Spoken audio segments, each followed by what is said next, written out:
डिस्का राजस्थान के YouTube channel में आप सभी का स्वागत है। पशु परिचर भर्ती से संबंधित बी पार्ट की अपनी क्लासें चल रही थी, जिसमें अपने पशुओं की बीमारियों के बारे में पढ़ रहे थे। तो आज अपने प्रोटोजोआ से संबंधित जो बीमारी हैं उनके बारे में पढ़ेंगे। तो अपने देखते हैं आज सबसे जो पहली बीमारी है जो है सर्रा रोग। इसे सर्रा रोग कहा जाता है। यह एक प्रोटोजोआ जनित बीमारी है। जो सर्रा रोग है ये प्रोटोजोआ जनित बीमारी है। इसमें पशु सड़ सड़ कर मरता है, इसलिए इसे क्या कहते हैं, सर्रा या सड़ा रोग भी कहा जाता है। ठीक है। सामान्यतः यह रोग 2 से 3 साल तक असर दिखाता है। जो सर्रा रोग है ये 2 से 3 साल तक असर दिखाता है, जिससे इसे तीव्रसा रोग कहा जाता है। मतलब कि तीव्रसा रोग मतलब कि ये धीरे धीरे अपना असर दिखाता है, तो इसे तीव्रसा रोग भी कहा जाता है। ठीक है। यह ट्रिप्टोनोसोमा इवेनसाई प्रोटोजोआ द्वारा फैलता है। यह को किसके द्वारा फैलता है? ट्रिप्टोनोसोमा इवेनसाई द्वारा फैलता है। अतः इस रोग को ट्रिपेनोसोमेनियम इस रोग को क्या कहा जाता है? ट्रिपेनोसोनेमिसिस रोग भी कहा जाता है। ठीक है। इस बीमारी में मानसिक लक्षण अधिक दिखाई देते हैं। इस बीमारी में क्या होता है कि शारीरिक लक्षण तो कम दिखाई देते हैं, क्योंकि ये धीरे धीरे फैलता है। इसमें मानसिक लक्षण है जो वो अधिक दिखाई देते हैं। ठीक है। इसके लक्षण कौन कौन से हैं, ये किस प्रकार होता है? ये जो यह रोग है ना, ये 4 प्रकार के लक्षण दिखाई देते हैं। जो सर्रा रोग है इसमें कितने प्रकार के लक्षण दिखाई देते हैं? 4 प्रकार के लक्षण दिखाई देते हैं। नंबर 1 कौन सा है? अति उग्र रोग। अति उग्र रोग, इस लक्षण में पशु को अचानक से तेज बुखार आता है। अति उग्र रोग में क्या होता है कि पशु को अचानक से तेज बुखार आता है और पशु में उत्तेजना देखी जाती है। पशु अपने सिर को दीवार या जमीन पर मारता है। वह पागलों की तरह बिना उद्देश्य के इधर उधर भागता है। इस लक्षण में यदि समय पर इलाज नहीं किया जाता तो क्या होता है? पशु की मृत्यु हो जाती है। ये सर्रा रोग में अति उग्र रोग है। ठीक है। उसके बाद तीव्र रोग, इस लक्षण में पशु में बुखार नहीं आता। तीव्र रोग में पशु में बुखार नहीं आता। पशु गोल गोल चक्कर लगाता है। वह खाना कभी नहीं खाता, कभी खाता है कभी नहीं खाता। मतलब कि वो खाना कभी खा लेता है और कभी नहीं खाता है। इसमें क्या होता है? सामान्यतः पशु क्या होता है? गोल गोल चक्कर लगाता है। ठीक है। इस स्थिति में पशु में पसीना अधिक आता है तथा कुछ समय पश्चात पशु गिर जाता है। इस स्थिति में क्या होता है कि पशु को अधिक पसीना आता है और कुछ समय के पश्चात वह नीचे गिर जाता है। ठीक है। उसके बाद है अगला है कम तीव्र। इस लक्षण में पशु को बुखार नहीं आता। इस लक्षण में भी पशु को बुखार नहीं आता, परंतु पशु खाना पीना पूरी तरह से बंद कर देता है। इसमें पशु दुर्बल व शक्तिहीन होकर गिर जाता है। वह 2 से 4 सप्ताह में मर जाता है। इसमें क्या होता है कि पशु खाना नहीं खाएगा तो वह दुर्बल और शक्तिहीन हो जाएगा, और जिससे वह 2 से 4 सप्ताह में मर जाता है। ठीक है। उसके बाद है चिरकालीन रोग। इस लक्षण में पशु को कभी कभी बुखार आता है।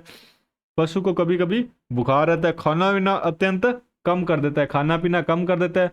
पशु को देखने पर वह उदास रहता है तथा उसके अंदर आरबीसी की कमी होने से एनीमिया के लक्षण दिखते हैं। उसमें क्या होता है कि रेड ब्लड लाल रक्त कणिकाओं की कमी हो जाती है, जिससे उसमें क्या होता है? एनीमिया के लक्षण दिखाई देते हैं। यह रोग टेबिनस मक्खी द्वारा फैलता है। जो सर्रा रोग किसके द्वारा फैलता है? टेबिनस मक्खी द्वारा फैलता है। टेबिनस या मक्खी द्वारा फैलता है। इस रोग के उपचार के लिए क्या करते हैं? इस रोग के उपचार के लिए 2.5 ग्राम ट्राइकेवनिन को 15 ml डिस्टल वाटर में घोलकर चमड़ी में लगाया जाता है। इसमें क्या होता है कि 2.5 ग्राम ट्राइकेवनिन को 15 ml डिजिटल वाटर में घोलकर चमड़ी में लगाया जाता है। ट्राइकेवनिन सर्रा की मुख्य दवाई होती है। जो ट्राइकेवनिन है वो सर्रा की क्या होती है?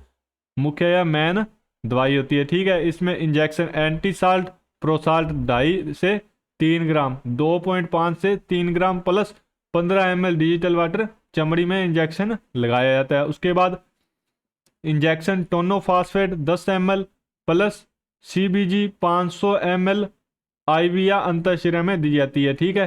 टोनोफॉस्फेट 10 ml और CBG 500 ml अंतःशिरा में दी जाती है। ठीक है।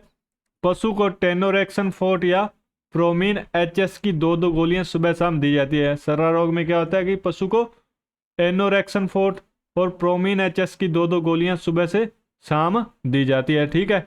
इंजेक्शन बैरेनिल 5 ग्राम को 25 ml डिजिटल वाटर में चमड़ी में घोलकर चमड़ी में लगाया जाता है। ठीक है। बोरेनिल 5 ग्राम को 500 ml डिजिटल वाटर में घोलकर चमड़ी में इंजेक्शन लगाया जाता है। ठीक है, उसके बाद अपने एक बार दोबारा से अपने क्या कर लेते हैं, सर्रा रोग को एक बार दोबारा से कर लेते हैं, रिवाइज कर लेते हैं इसको। ठीक है, 2 मिनट रुको।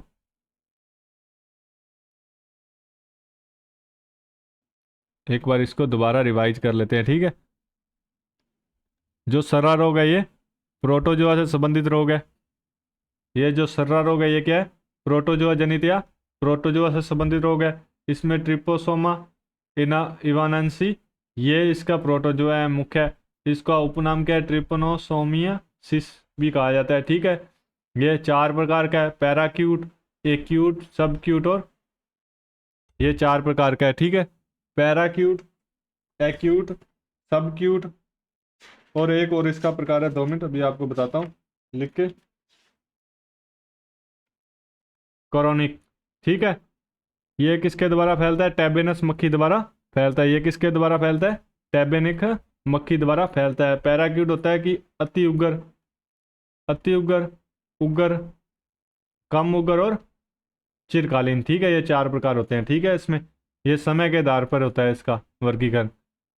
यह रोग 2 से 3 साल तक असर दिखाता है। ये सर्रा रोग है जो वो 2 से लेकर 3 साल तक 2 से 3 साल तक अपना असर दिखाता है, इसलिए इसे क्या कहते हैं, तीव्र सा रोग भी कहा जाता है इसे।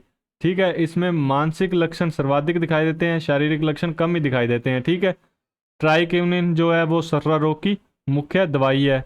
इसके लिए कौन कौन सी, ट्राइक्यूनिन, एंटीसाल्ट, प्रोसाल्ट, टोनोफास्फेट प्लस सीबीजी, एनोरेक्सन फोर्ट और बैरेनिल ये दवाइयों का प्रयोग किया जाता है। ठीक है, ये सर्रा रोग से संबंधित है। उसके बाद अगला रोग है अपना टिक फीवर। अगला रोग कौन सा है, टिक फीवर।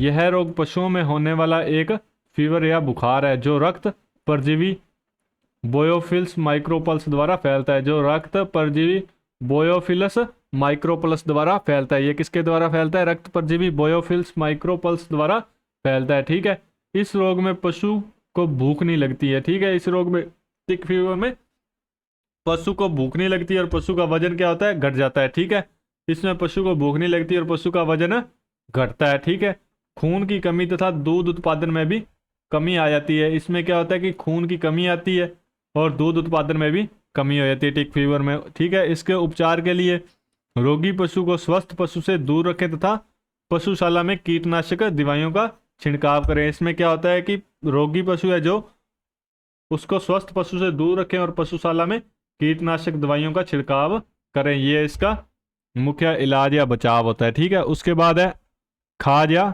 खुजली। अगला है खाज या खुजली। यह एक छूतदार चर्म रोग होता है। खाज या छूतदार रोग कौन सा होता है, जो आगे से आगे फैलता है उसे छूतदार रोग बोलते हैं। ठीक है, ये चर्म रोग है खाज या खुजली जो माइटस नामक परजीवी से फैलता है। ये किसके द्वारा फैलता है, माइटस नामक परजीवी से फैलता है। यह परजीवी त्वचा में घुसकर अपना असर दिखाता है। जो यह परजीवी है माइटस परजीवी क्या कहते हैं, त्वचा में घुसकर अपना क्या दिखाता है, असर दिखाता है, जो एक पशु से दूसरे पशु में शीघ्रता से फैलता है। ठीक है, ये एक पशु से दूसरे पशु में शीघ्रता से फैलता है। यह जो रोग है 4 प्रकार के कीटाणुओं द्वारा फैलता है। कितने कीटाणुओं द्वारा, 4 प्रकार के। नंबर 1 सोर्प्टिस कम्युनिस, फिर कोरियोप्टिस, सिबोइटिस, फिर डेमोडेक्स, फोलोक्यूलोरोम और उसके बाद सार्कोप्टिस कैबी। ये 4 प्रकार के कीटाणुओं द्वारा फैलता है। ठीक है, उसके बाद आगे देखते हैं इसके लक्षण क्या क्या है।